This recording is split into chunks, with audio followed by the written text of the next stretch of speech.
ನಮಸ್ಕಾರ ಸ್ನೇಹಿತರೆ, ಮಸ್ತ್ ಮಗ ಚಾನಲ್ಗೆ ಸ್ವಾಗತ. ನಾನು ಅಮರ್ ಪ್ರಸಾದ್. ಸ್ನೇಹಿತರೆ, IT ಲೋಕದಲ್ಲಿ ದೊಡ್ಡ ಭೂಕಂಪ ಆಗಿದೆ. ಬೆಳಗ್ಗೆ 30,000 ಉದ್ಯೋಗಗಳು ವಜಾ ಆಗಿದ್ದಾವೆ. ಇದು ಬಹಳ ಬೇಸರದ ವಿಚಾರ. IT ಲೋಕದಲ್ಲಿ ಮತ್ತೊಂದು ಕಂಪನ. ಯಾವ ಕಂಪನಿಯಲ್ಲಿ ಕೆಲಸ ಸಿಕ್ಕರೆ ಲೈಫ್ ಸೆಟಲ್ ಅಂತ ಹೇಳಿ ಲಕ್ಷಾಂತರ ಟೆಕ್ಕಿಗಳು ಕನಸು ಕಾಣ್ತಾ ಇದ್ರು, ಅದೇ ಪ್ರತಿಷ್ಠಿತ ಒರಾಕಲ್ ಕಂಪನಿ ಈಗ ತನ್ನ ಉದ್ಯೋಗಿಗಳಿಗೆ ಬಾರಸಿಡಿದು ಅಪ್ಪಳಿಸುವಂತಹ ಸುದ್ದಿಯನ್ನು ಕೊಟ್ಟಿದೆ. ಒಂದು ಮೇಲ್ ಕಳಿಸ್ಬಿಟ್ಟಿದೆ. ಮುಂಜಾನೆ ನಿದ್ದೆಗಣ್ಣಲ್ಲಿದ್ದು ಮೊಬೈಲ್ ನೋಡಿದವರಿಗೆ ಆಘಾತ ಆಯಿತು. ಯಾಕಂದ್ರೆ ಒರಾಕಲ್ ಕಂಪನಿ ಒಂದೇ ಬಾರಿಗೆ 30,000 ಉದ್ಯೋಗಿಗಳನ್ನ ಮನೆ ಕಳಿಸಿದೆ. ಈ ರಿಪೋರ್ಟ್ ಇಡೀ ಟೆಕ್ ಜಗತ್ತಿಗೆ ತುಂಬಾ ಬೇಸರ ಮತ್ತು ದಿಗ್ಭ್ರಮೆ ಹುಟ್ಟಿಸಿದೆ. ಭಾರತ, ಅಮೆರಿಕ ಸೇರಿದ ಹಾಗೆ ವಿಶ್ವಾದ್ಯಂತ ಇರೋ ಸಾವಿರಾರು ಟೆಕ್ಕಿಗಳು ಈಗ ಅತಂತ್ರ ಆಗಿದ್ದಾರೆ. ಯಾಕೆ ಹೀಗಾಯ್ತು? ಒಳ್ಳೆ ಲಾಭದಲ್ಲಿರೋ ಒರಾಕಲ್ ಕಂಪನಿ ದಿಢೀರಂತ ಇಷ್ಟೊಂದು ದೊಡ್ಡ ಮಟ್ಟದಲ್ಲಿ ಜಾಬ್ಸ್ ಕಟ್ ಮಾಡ್ತಿರೋದು ಯಾಕೆ? ಇದರ ಹಿಂದೆ ಆರ್ಟಿಫಿಷಿಯಲ್ ಇಂಟೆಲಿಜೆನ್ಸ್ ಅನ್ನೋ ಮಹಾಮಾರಿ ಇದೆಯಾ? ಹಾಗಿದ್ರೆ ಭಾರತೀಯ ಟೆಕ್ಕಿಗಳಿಗೆ ಆತಂಕ ಪಡೋ ವಿಚಾರ ಇದರಲ್ಲಿ ಇದೆಯಾ, ಅಥವಾ ಇದೊಂದು ಕಂಪನಿಯ ವಿಚಾರನ? ಬನ್ನಿ ಇವತ್ತಿನ ವಿಡಿಯೋದಲ್ಲಿ ಈ ಇಡೀ ಬೆಳವಣಿಗೆ ಬಗ್ಗೆ ಇನ್ಡೆಪ್ತ್ ಮಾಹಿತಿಯನ್ನ ಪಡೆಯೋ ಪ್ರಯತ್ನವನ್ನ ಮಾಡೋಣ. ಅರ್ಧಕ್ಕರ್ಧ ಉದ್ಯೋಗಿ ಮನೆಗೆ ಒರಾಕಲ್ ಒಳಗಡೆ ನಡೀತಿರುವುದೇನು? ಮಾರ್ಚ್ 31 ಮತ್ತು ಏಪ್ರಿಲ್ 1 ಮಧ್ಯಭಾಗ ಅಮೆರಿಕ, ಭಾರತ, ಮೆಕ್ಸಿಕೋ ಸೇರಿ ಜಗತ್ತಿನಾದ್ಯಂತ ಇರೋ ಒರಾಕಲ್ ಉದ್ಯೋಗಿಗಳಿಗೆ ಬೆಳಗ್ಗೆ ಒಂದು ಇಮೇಲ್ ಬಂತು. ಕೆಲವರಿಗೆ ಮುಂಜಾನೆ 5 ಗಂಟೆಗೆ, ಇನ್ನು ಕೆಲವರಿಗೆ 6 ಗಂಟೆಗೆ ಇಮೇಲ್ ಬಂತು. ಯಾವ ವಾರ್ನಿಂಗ್ ಇಲ್ಲ, ಯಾವ HR ಮೀಟಿಂಗ್ ಇಲ್ಲ, ಮ್ಯಾನೇಜರ್ ಜೊತೆ ಮಾತುಕತೆನೂ ಇಲ್ಲ. ನೇರವಾಗಿ ಟರ್ಮಿನೇಷನ್ ಲೆಟರ್ ಕಳಿಸ್ಬಿಟ್ಟಿದ್ದಾರೆ. ಈ ಇಮೇಲ್ನಲ್ಲಿ ಏನಂತ ಬರೆಯಲಾಗಿತ್ತು ಗೊತ್ತಾ ಸ್ನೇಹಿತರೆ? After careful consideration of Oracle's current business needs, we have made the decision to eliminate your role as part of a broader organizational change ಅಂತ. ಅಂದರೆ ಕಂಪನಿಯ ಪ್ರಸ್ತುತ ವ್ಯಾಪಾರ ಅಗತ್ಯಗಳನ್ನು ಮೈಂಡಲ್ಲಿಟ್ಕೊಂಡು ಸಂಸ್ಥೆಯ ಬದಲಾವಣೆಯ ಭಾಗವಾಗಿ ನಿಮ್ಮ ರೋಲನ್ನು, ನಿಮ್ಮ ಹುದ್ದೆಯನ್ನು ರದ್ದು ಮಾಡ್ತಾ ಇದ್ದೀವಿ. ಇವತ್ತೇ ನಿಮ್ಮ ಕಡೆಯ ಕೆಲಸದ ದಿನ ಅಂತ ಅತ್ಯಂತ ಕಠಿಣ ಭಾಷೆಯಲ್ಲಿ ಬರೆಯಲಾಗಿತ್ತು. ಇಷ್ಟೇ ಆಗಿದ್ರೆ ಪರವಾಗಿರಲಿಲ್ಲ. ಆ ಇಮೇಲ್ ನೋಡಿದ ತಕ್ಷಣ ಉದ್ಯೋಗಿಗಳು ತಮ್ಮ ಸಿಸ್ಟಮ್ಗೆ ಲಾಗಿನ್ ಆಗೋಕ್ಕೆ ಟ್ರೈ ಮಾಡಿದ್ರು. ಆಲ್ರೆಡಿ ಆಕ್ಸೆಸ್ ಕಟ್ ಮಾಡಿಬಿಟ್ಟಿದ್ರು. ಕಂಪನಿಯ ಲ್ಯಾಪ್ಟಾಪ್ಗಳು ಕೆಲಸ ಮಾಡ್ತಾ ಇರಲಿಲ್ಲ. ನಿಮ್ಮ ಸಿವಿರೆನ್ಸ್ ಪ್ಯಾಕೇಜ್ ಅಂದರೆ ಜಾಬ್ನಿಂದ ತೆಗೆದಾಗ ಕೊಡೋ ಪರಿಹಾರದ ಮೊತ್ತದ ಡೀಟೇಲ್ಸನ್ನು ಡಾಕ್ಯುಸೈನ್ ಮೂಲಕ ಕಳಿಸ್ಕೊಡ್ತೀವಿ, ನಿಮ್ಮ ಪರ್ಸನಲ್ ಇಮೇಲ್ ID ಕೊಡಿ ಅಂತ ಕೇಳಲಾಗಿತ್ತು. ಇದು ಎಷ್ಟರ ಮಟ್ಟಿಗೆ ಫೈನಲ್ ಆಗಿತ್ತು ಅಂದರೆ ಉದ್ಯೋಗಿಗಳಿಗೆ ತಮ್ಮ ಸಹೋದ್ಯೋಗಿಗಳಿಗೆ ಒಂದು ಗುಡ್ ಬೈ ಹೇಳೋಕ್ಕೂ ಕೂಡ ಟೈಮ್ ಇಲ್ಲ. ಅಲ್ಲಿಗೆ ಎಂಡ್ ಎಲ್ಲ.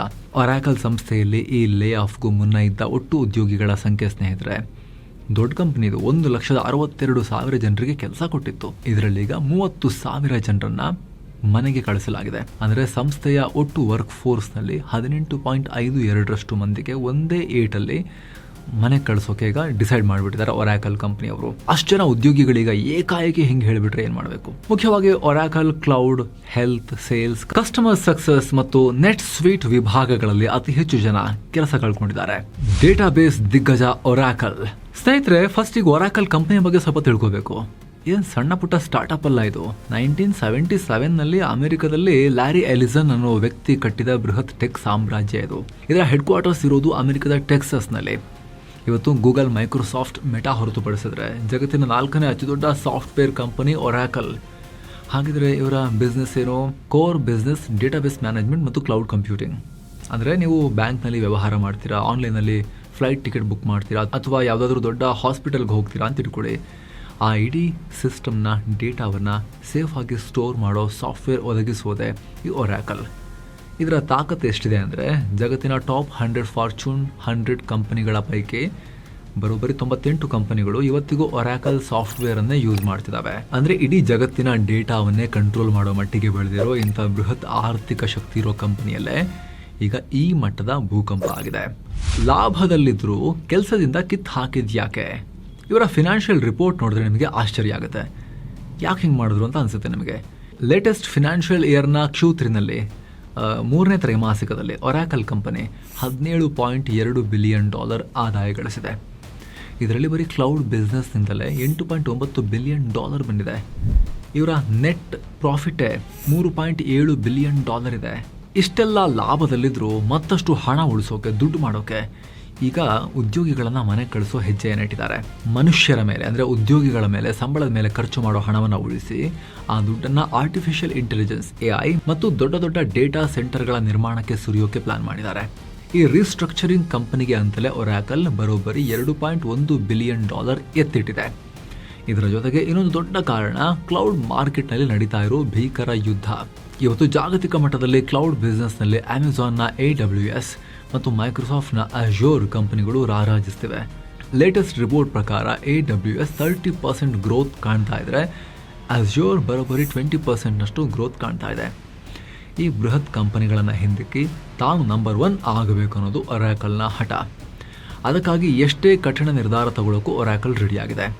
ಇಂಟ್ರೆಸ್ಟಿಂಗ್ ವಿಚಾರ ಅಂದರೆ, ಈ 30,000 ಜನರನ್ನ ಜಾಬ್ನಿಂದ ತೆಗೆಯೋ ನ್ಯೂಸ್ ಹೊರಬೀಳ್ತಿದ್ದ ಹಾಗೆ ಷೇರುಪೇಟೆಯಲ್ಲಿ ಒರಾಕಲ್ ಷೇರುಗಳ ಬೆಲೆ 3% ರೈಸ್ ಆಗಿದೆ.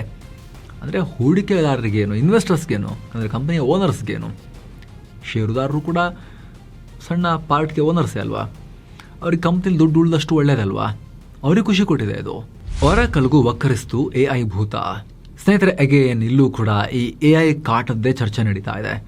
ಒರಾಕಲ್ ಕಂಪನಿಯಲ್ಲೂ ಕೂಡ ನಾವು AIಗಾಗಿ ಮನುಷ್ಯರನ್ನ ತೆಗೆದು ಹಾಕಿದ್ದೀವಿ ಅಂತ ಅಫಿಷಿಯಲಿ ಹೇಳಿಲ್ಲ, ಆದರೆ ಒರಾಕಲ್ನ ನಡವಳಿಕೆಗಳು ಇದನ್ನು ಸ್ಪಷ್ಟವಾಗಿ ಸೂಚಿಸ್ತಾ ಇವೆ. ಒರಾಕಲ್ 2026ರಲ್ಲಿ ಬರೋಬ್ಬರಿ $45-50 ಬಿಲಿಯನ್ ಬಂಡವಾಳವನ್ನು AI ಮೂಲ ಸೌಕರ್ಯಕ್ಕಾಗಿ ದುಡ್ಡೆತ್ತಿಟ್ಟಿದೆ. ಎಷ್ಟು? $40-50 ಬಿಲಿಯನ್.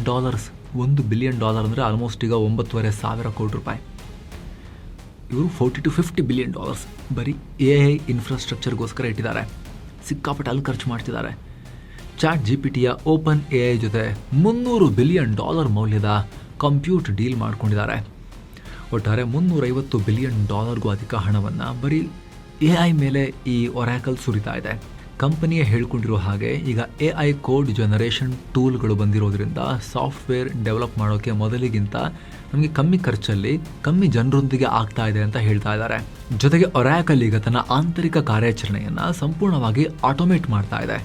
ದೊಡ್ಡ ದೊಡ್ಡ ತಂಡಗಳನ್ನು ಒಡೆದು ಸಣ್ಣ ಸಣ್ಣ ಚುರುಕಾದ ಟೀಮ್ಗಳನ್ನು ಮಾಡ್ತಾ ಇದೆ.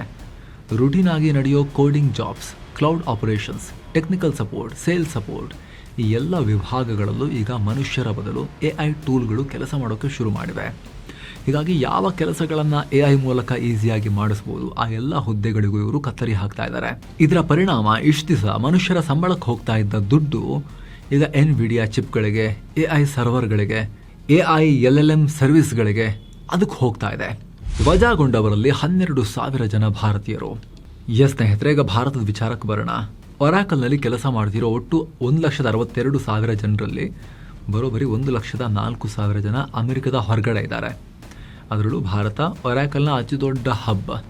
ಬೆಂಗಳೂರು, ಹೈದರಾಬಾದ್ ಮತ್ತು ಪುಣೆಯಲ್ಲಿ ಸಾವಿರಾರು ಭಾರತೀಯರು ಈ ಲೇ ಆಫ್ಗೆ ಆ ಪೆಟ್ಟನ್ನು ಅನುಭವಿಸಿದ್ದಾರೆ. ಡೇಟಾ ನೋಡಿ ಸ್ನೇಹಿತರೆ, ಜಾಗತಿಕವಾಗಿ ವಜಾಗೊಂಡ 30,000 ಜನರಲ್ಲಿ 12,000 ಉದ್ಯೋಗಿಗಳು ನಮ್ಮ ಭಾರತೀಯರು. ಅಂದರೆ ಒಟ್ಟು ಲೇ ಆಫ್ನ ಪೈಕಿ 40% ಪಾಲು ನಮ್ಮ ಭಾರತೀಯ ಸಹೋದರ ಸಹೋದರಿಯರಿದ್ದಾರೆ. ಅವರ ಫ್ಯಾಮಿಲಿಗಾಗಿರೋ ಪೆಟ್ಟು ಅಥವಾ ಆಘಾತ ಎಂಥದ್ದಿರ್ಬೋದು.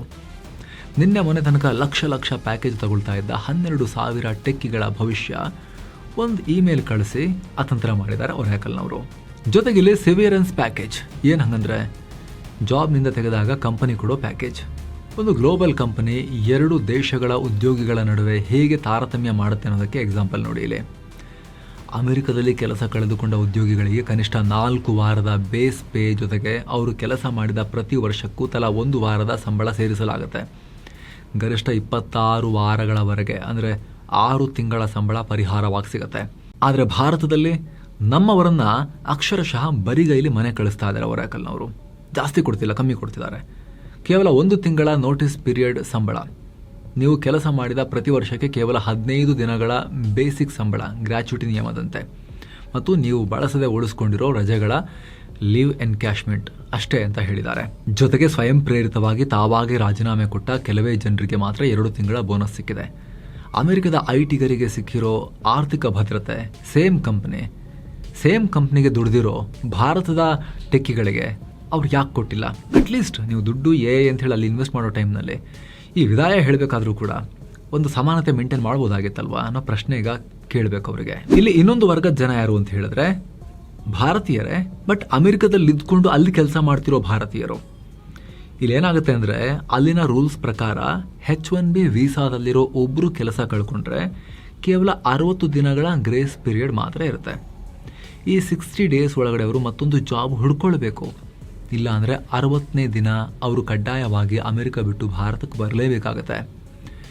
ಮನೆ EMI, ಮಕ್ಕಳ ಸ್ಕೂಲ್ ಫೀಸ್, ಅಮೆರಿಕದ ದುಬಾರಿ ಜೀವನ, ಇದೆಲ್ಲದರ ನಡುವೆ 60 ದಿನಗಳಲ್ಲಿ ಹೊಸ ಕೆಲಸ ಹುಡುಕೋದು ಅಂದರೆ ಸಾಮಾನ್ಯ ವಿಚಾರ ಅಲ್ಲ. ಒರಾಕಲ್ಗೆ ಮಾತ್ರ ಸೀಮಿತಾನ?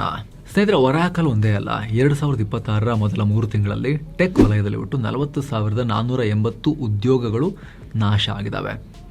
ಅಮೆಜಾನ್ 16,000 ಜನರನ್ನು ತೆಗಿತು. ಡೆಲ್ ಕಂಪನಿ 10% ಅಂದರೆ 11,000 ಜನರನ್ನ ಮನೆ ಕಳಿಸ್ತು. ಅಡ್ಲಾಸಿಯನ್ ಕೂಡ 1,600 ಜನರನ್ನ ವಜಾ ಮಾಡ್ತು.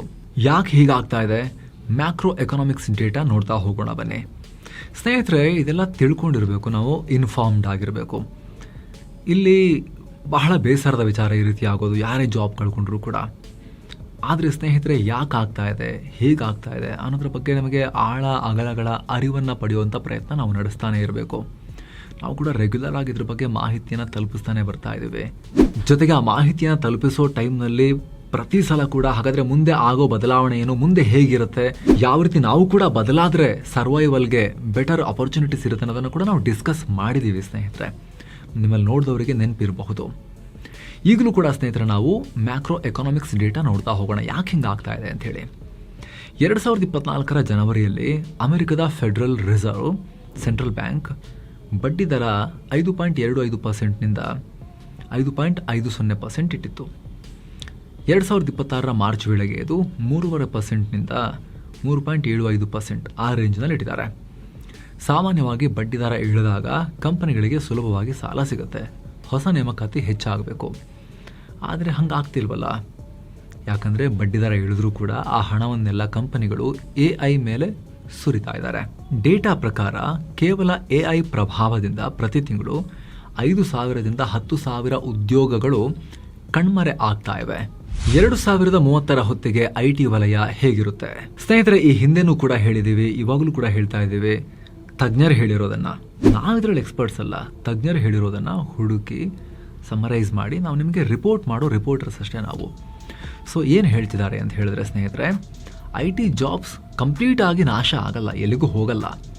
ಆದರೆ ಕೆಲಸದ ಸ್ವರೂಪ, ನೇಚರ್ ಆಫ್ ಜಾಬ್ಸ್ ಬದಲಾಗ್ತಾ ಇದೆ. 2030ರ ಹೊತ್ತಿಗೆ IT ವಲಯದ 39%ನಷ್ಟು ಕೋರ್ ಸ್ಕಿಲ್ಸ್ ಔಟ್ಡೇಟೆಡ್ ಆಗಲಿವೆ ಇವಾಗಿರೋದು. ಅದರ ಪರಿಣಾಮ ಯಾರು AI ಟೂಲ್ಸ್ ಬಳಸೋದ್ರಲ್ಲಿ ಸೂಪರ್ ಫಾಸ್ಟ್ ಆಗ್ತಾರೋ, ಎಕ್ಸ್ಪರ್ಟ್ಸ್ ಆಗ್ತಾರೋ, ಯಾರ productivity with the help of AI ಹೆಚ್ಚಾಗುತ್ತೋ, AI ಮಾಡೋ ತಪ್ಪುಗಳನ್ನು ಕೂಡ ಸರಿ ಮಾಡಿಕೊಂಡು ಕ್ವಿಕ್ ರಿಸಲ್ಟ್ಸನ್ನು ಕೊಡೋಕೆ ಯಾರು ಕಲಿತಾರೋ, ಯಾರು data analysis, cloud computing, cyber security ಮತ್ತು ಆಟೋಮೇಷನ್ ಕಡೆಗೆ ತಮ್ಮ ಸ್ಕಿಲ್ಸನ್ನು ಅಪ್ಗ್ರೇಡ್ ಮಾಡಿಕೊಳ್ತಾರೋ ಅವರು ಮುಂದಿನ ದಿನಗಳಲ್ಲಿ ಇನ್ನಷ್ಟು ಒಳ್ಳೆ ಸಂಬಳದೊಂದಿಗೆ ಇಂಡಸ್ಟ್ರಿಯಲ್ಲಿ ಸರ್ವೈವ್ ಆಗೋದಲ್ಲ, ಥ್ರೈವ್ ಆಗ್ತಾರೆ ಅಂತ ಇಂಡಸ್ಟ್ರಿ ಎಕ್ಸ್ಪರ್ಟ್ಸೇ ಹೇಳ್ತಿದ್ದಾರೆ. ಆದರೆ ರಿಪಿಟೇಟಿವ್ ಇನ್ ನೇಚರ್, ಒಂದೇ ರೀತಿ ಮಾಡೋ ಕೆಲಸಗಳನ್ನು, ಮಾನೋಟನಸ್ ರೀತಿ ಇರುವಂತಹ ಟಾಸ್ಕ್ಗಳನ್ನು, ಅವುಗಳನ್ನು ಅಂದರೆ ಜಾಸ್ತಿ ಥಿಂಕ್ ಮಾಡೋಕ್ಕಿಲ್ಲ, ಒಂದೇ ಥರ ಇರುತ್ತೆ ಅಂಥವುಗಳನ್ನ ಬೇಗ ಬೇಗ AI ರಿಪ್ಲೇಸ್ ಮಾಡುತ್ತೆ, ಫಸ್ಟ್ ಅಲ್ಲಿ ನುಗ್ಗುತ್ತೆ ಅನ್ನೋದು ಈಗ ಎಕ್ಸ್ಪರ್ಟ್ಸ್ ಕೊಡ್ತಾ ಇರೋ ಒಪಿನಿಯನ್ ಸ್ನೇಹಿತರೆ. ಹಾಗಾಗಿ AI literacy, machine learning tools, prompt engineering, automation ಮತ್ತು LLM ಆಪ್ಸ್ ತುಂಬ ಈಗ ಹಾಟ್ ಟಾಪಿಕ್ಸ್ ಆಗಿದ್ದಾವೆ. ನಿಮಗೆ ಗೊತ್ತಿರುತ್ತೆ, ನೀವು IT ಉದ್ಯೋಗಿ ಆಗಿದ್ರೆ ನಮಗಿಂತ ಬೆಟರ್ ನಿಮಗೆ ಗೊತ್ತಿರುತ್ತೆ ಯಾವುದು ನೆಕ್ಸ್ಟ್ ಬಿಗ್ ಥಿಂಗ್, ಯಾವುದು ನೆಕ್ಸ್ಟ್ ಬಿಗ್ ಆಪರ್ಚುನಿಟಿ ಅಂತ ನಿಮಗೆ ಐಡಿಯಾ ಇರುತ್ತೆ. ನೀವು ಅದ್ರ ಬಗ್ಗೆ ಇನ್ನಷ್ಟು ಡೀಪ್ ಆಗಿ ರಿಸರ್ಚ್ ಮಾಡ್ಕೋಬೇಕು. ಕೇವಲ IT ಅಂತಲ್ಲ ಸ್ನೇಹಿತರೆ, ನಿಮ್ಮ ಕ್ಷೇತ್ರ ಮಾತ್ರ ಅಲ್ಲ, ಯಾವುದೇ ಕ್ಷೇತ್ರದಲ್ಲಾದರೂ ಕೂಡ ಅಷ್ಟೇ.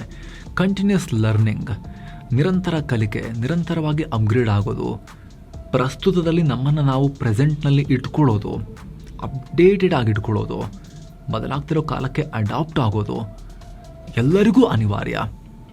ಇವತ್ತು IT ಬಗ್ಗೆ ಚರ್ಚೆ ಆಗ್ತಿದೆ, ನಾಳೆ ಇನ್ನೊಂದ್ರ ಬಗ್ಗೆ ಬರ್ಬೋದು.